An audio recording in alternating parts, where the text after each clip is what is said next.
Hi there, my name is Philo Bacon and he's Rabbi from another planet. Please like, share and subscribe and ring the little bell so you're notified when new videos drop. And it's another day and it's another multinational corporation that has control over a beloved area of fandom that totally doesn't understand it and is doing something incredibly stupid. So the amazing thing, the truly breathtaking amazing thing with this is they're doing it again. Doing it again.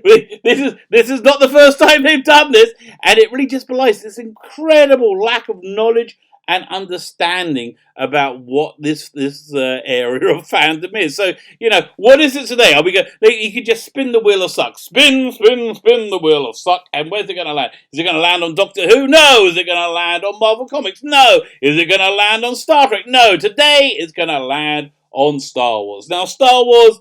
They did their darndest to pull it back together with the Mandalorian. They really did their darndest, but there are clearly conflicting factions in Lucasfilm, and the stupider faction is winning out. So their latest push isn't the Mandalorian. No, of course no. The latest push, although they are doing second season, is this thing called Star Wars: The High Republic. So 200 years before Star Wars, before New Hope, I think, 200 years-ish, and deals with Jedis and Knights and all kinds of exciting stuff, in this unexplored prequel area. So, prequels, I think, are kind of done, they're kind of passé, but whatever, they're still doing it. So when they announced this, they announced the whiteboard that of all the ideas they were playing with, and it was traditionally stupid. It was clearly a whiteboard from some kind of HR event to teach sensitivity. They had diversity and representation on that board like twice, and dinosaurs. They're clearly done by things that people have no idea what Star Wars is or what their audience is. Okay, so listen, this is going to be a bitter pill to swallow. This is going to be really hard for them to hear, for people to hear. It's really, really, and it shouldn't be difficult, but it's a bitter pill. That Star Wars works best when it's aimed at young boys. Star Wars works best when it's aimed at young boys. That's not saying young girls cannot appreciate and enjoy Star Wars. Of course they do, but it works best when you don't change it to make it appeal to young girls. In fact, that's really when it works worst. When it works best is when you make it to appeal to young boys and see who else it appeals to at that time. That's what's made this massive franchise juggernaut survive. How was it? 50 years? Yeah, come on, was it 77, 87, 97, 2007? Okay, 45 years. That's what made it survive, and that's essentially what destroyed it as well. This idea that you're going to get rid of your traditional audience and bring in a new audience who have no interest in it whatsoever. Listen, there's an idea in Hollywood that the genders are indistinguishable. The genders are identical, which is not true. I understand for a very, very tiny portion of the human race, they feel their gender is mutable for them personally. Fine. Okay, I'm not gonna argue with you. I'm not gonna, if you feel, I'm not gonna tell you how you feel, and I'm happy to try and give you whatever pronoun. Even though I think it's really stupid, but I'll do it anyway. I don't care because I might be wrong. I'm happy to give you whatever pronoun you prefer. I'm not gonna do made up pronouns. I'm not gonna do he or ze or that's stupid. And you can't mandate me to be stupid. I do that on my own. Thank you very much. I don't need your help. So again. Stupid people have made Star Wars, and they have no idea what Star Wars is about. So they released all the characters involved in this bold new adventure, and we're gonna go over it together, and we're gonna look at it, and I think we may have a little chuckle between us, you and I. But before we get there, can I ask you, can you hit that subscribe button? Subscribe today. Make a rabbi very, very happy. And during this pandemic apocalypse, make a rabbi happy. Hit the subscribe button. Hit the like button. Even hit the share button. And you know what? I want to show you my appreciation, which is pathetic and genuine at the same time. I give stuff away each week on this channel. Well, the stuff I'm giving away this week is Doctor Who. George Lucas, very famously, did like Doctor Who a lot. He wrote a very good article in his fanzine. What was it called? Doctor Who Bullet, DWB. after Doctor Who was cancelled. It was called The Deadly Assassins, about how the BBC destroyed Doctor Who.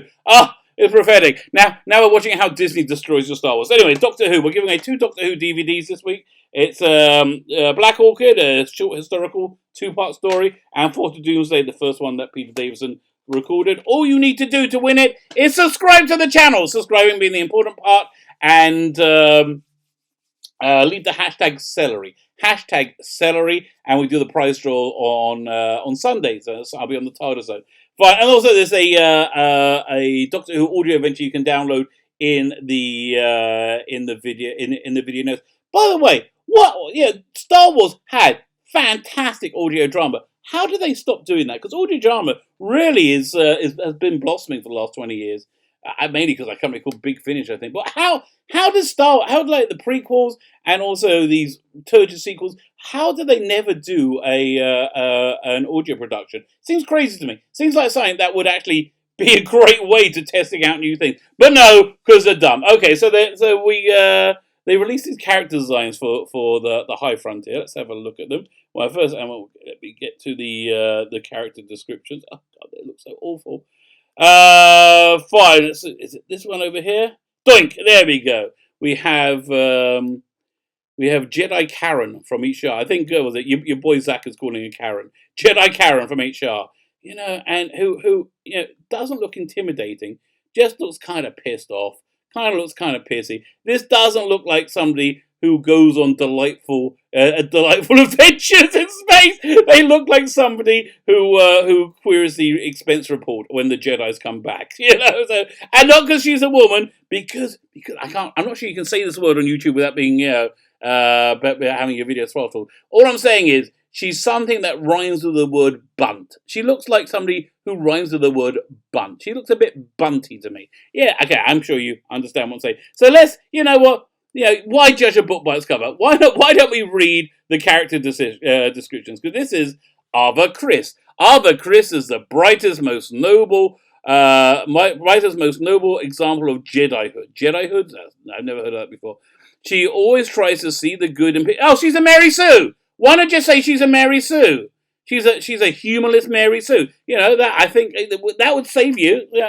But you're obviously too bored to write this out. You could have knocked this out in one sentence. Fine. Ava is the brightest, most noble example of Jedihood. She always tries to see the good in people and in situations. She never puts herself first. She's a Mary Sue. She is invigorated about life on the frontier and the challenges it brings because she's a Mary Sue. And is an inspiration, because she's a Mary Sue, for all those who work with her, because she's a Mary Sue. She's compassionate, not dogmatic, because she's a Mary Sue, and always ready to sacrifice herself over others, because she's a Mary Sue. Now, if you weren't sure she was a Mary Sue, if you weren't sure about that, then they confirm it with the last line of her description. Ava Chris is the best of the best. Fine. So the next character is a Twi'lek gentleman by the name of Loden Greatstorm. Again, what young boy is going to go look at this and go, whoa, this looks like fun. This is cool. None, whatever. There's, no one's going to want this. No one's going to find it. Yeah, we're going to find out who your target audience is as we go on.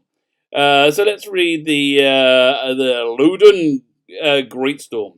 Loden is a Twi'lek Jedi Master who is considered to be one of the bestest teachers in the Jedi Order. Strong and wise with a good sense of humor. He looks like he has a great sense of humor, doesn't he? Let's just zoom in it. Look at this pudding.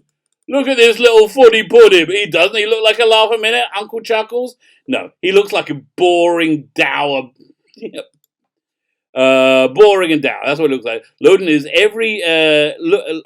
looks at every moment as a learning experience. Okay, I'm going to teach you something. This is going to fail, Loden. This is going to fail. Nobody's interested in you. As a teaching experience, I hope you learn that. Okay, and it's always trying to better himself and those around him, especially his Padawans, because he's a teacher. Maybe you think. So the next character that we have a description for is called Keith Trennis. Now, This is the first picture I saw when I saw the news article, and I thought, yep. I couldn't have been any other way. You know, for people who believe themselves to be anti-racist, they seem really hung up on skin color and gender. And then, again, this is the first picture I saw, and I said, yep, it couldn't have been anything else. It has to be this way. I don't really think this was colorblind. You know, I think this was done deliberately. Let's have a look at this wonderful character design of a new Jedi character that's going to inspire young boys to be enthralled with adventure for the next decade to come. Yep. It's a dark-skinned young woman. So because she's dark-skinned and she's got a funky haircut, let's say have a look at her haircut. She's either trans or a lesbian. You know, that amazing revelation is going to come out. No one's going to be shocked other than, you know, no one. They're going to go, oh, I'm so brave. They're so stunning and so brave. Yes, you're stunning and brave. Let's learn about this new character. Keeve Trennis. Keeve is a young firebrand Jedi, believed to have a great future ahead of her if only she would believe in herself. Oh, yeah, she's just got to have a bit of self-confidence. You know, this sounds to me that it's like aimed at girls, at young girls who, young girls, generally speaking, they tend to, you know, their entertainment scenes tend to focus on self-esteem and, you know, what's the word I'm talking about? Thinking of self-esteem and validation. You know, that's what it all seems to. That's what sells. That's what young girls like to read. You know, romance and validation. Fine, so he's a young player. Only she would believe in herself. Quick-witted and more impulsive than she should be. Oh, she's a little smart, this one. Keeve has only been a Jedi for a few weeks and is a little starstruck around Ava. Yes, Ava Chris, because she's the bestest ever. Knowing many of the great things that Chris has done in the past, she is determined to prove herself to Ava and to the legendary Jedi stationed on Starlight Beacon. But first she must learn to trust in herself and believe in yourself. That's it. You just need a bit of validation. Again, female entertainment. Really, this is a real trope of female entertainment.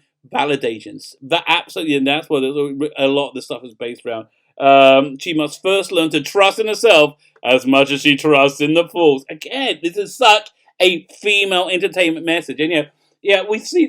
Last time I saw this was in Doctor Who, season 12 of Doctor Who, where you have these like weird moments where you just stop and you validated the female characters for no this one. And then the stuff. If you haven't seen it, the everything just stops. So what? So this the male character can say to this female character that she's the bestest ever. Oh, she's so wonderful. And then before the first female Doctor, played by Jodie Whittaker, goes to heroically sacrifice herself. She accepts all this like praise and validation from the fam who loves her, and then she meets somebody else, and he decides to die. She decides to let him sacrifice himself instead of her, because this is what we have. So anyway, so yes, this is not aimed at young boys. This is not aimed at young boys, and I think it's going to be successful in the same way as all Star Wars, not aimed at young boys. And the next character is Prince Valiant. So again, I think we're looking at a little bit of eye candy for the girlies on this one. Let's read about Stellan Gios. Stellan Gios is an optimistic, well-respected Jedi Master. Stellan came up through the Jedi Order with Ava Chris, and although they are often on different assignments for the Jedi or the Republic, when they work together, they are a powerhouse team of two noble heroes in action, strong in the Force and a natural teacher. God. Stellan is currently stationed in one of the Jedi Temple outposts on a distant planet of Karagon Vinir. Again, this is aimed. Yeah, okay, you know who this is aimed at? I'm going to tell you exactly who this is. Who is the target market? Who is this aimed at? Who is this character aimed at? Who is every part of this aimed at? It's this.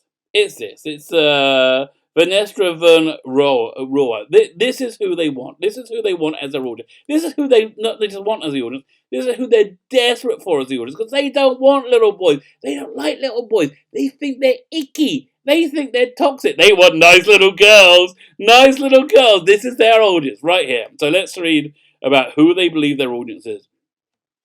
Vern is a newly minted Jedi Knight. Venestra Miralan was a Padawan of Stellan Geos. She works hard and is devoted to the Jedi Order more so than most of us. At 16, again, this is their target market. At 16, she's one of the youngest Jedi Knights in the generation. She struggles to fit in with adults while also setting a good example for the younger Padawans. So she babies. She's basically a babysitter.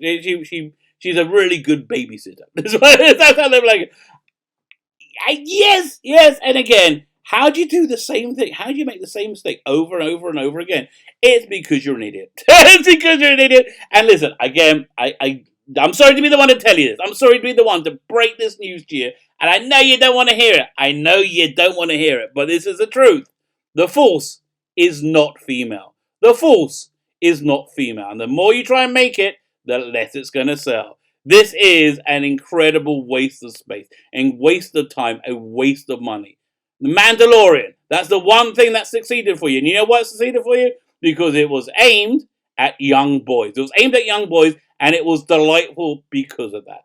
That's what makes Star Wars work, and this doesn't. My name is Peter Davison, the Rabbi from another planet, bringing you the news of calamitous disasters within fiction every day. My name is Peter Davison, Rabbi from another planet. Please like, share, and subscribe, and ring the little bell so you're notified when new videos drop. Have yourself a fantastic day.